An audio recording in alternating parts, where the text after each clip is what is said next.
marketing director at Osirium, and we're privileged access security experts. Lovely, thanks so much.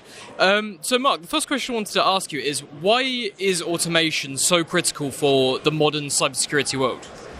There are so many moving parts in any kind of technology stack. It starts by identifying who you are, so that's the first step anybody should take. The next step is, what systems can I access? The real power comes when you're controlling what people are doing with that access, and we're talking about privileged access here.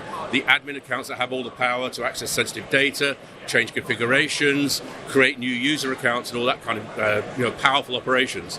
If you can automate those tasks, not only do you lock down what people can do so they can't do anything they shouldn't, but you make sure that processes are being followed, and that nobody can do, and you've got full audit trail around everything that's been going on in the past. So in the past, we spent a lot of time talking about identity, maybe talking about how people access, but the real next step, I think, is going to be automating what people are doing while they've got privileged connections.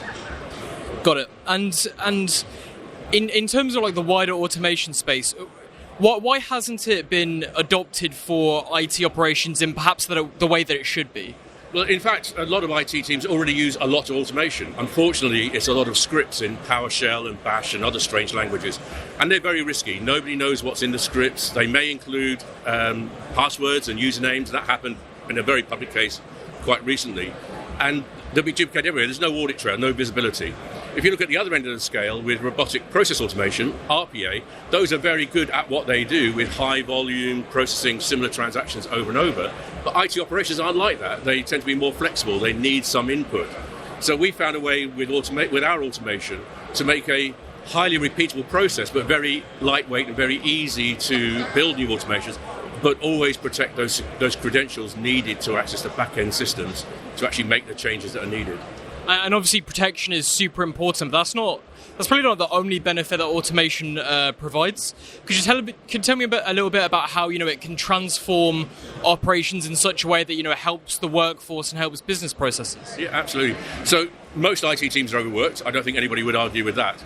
But many experts are spending time on tasks that they perhaps would rather not be doing. The account password reset after somebody's forgotten their password or tried 3 times. Today, that needs an expert in Active Directory to reset the password in many cases.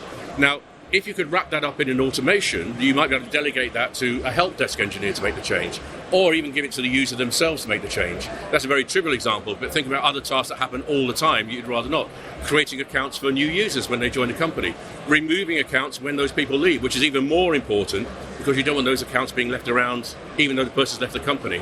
If you can wrap all those up in automation, then you can safely delegate them out to the rest of the business or even to end users to take care of themselves. And that frees up your experts to get on with the business transformation that they need to be doing.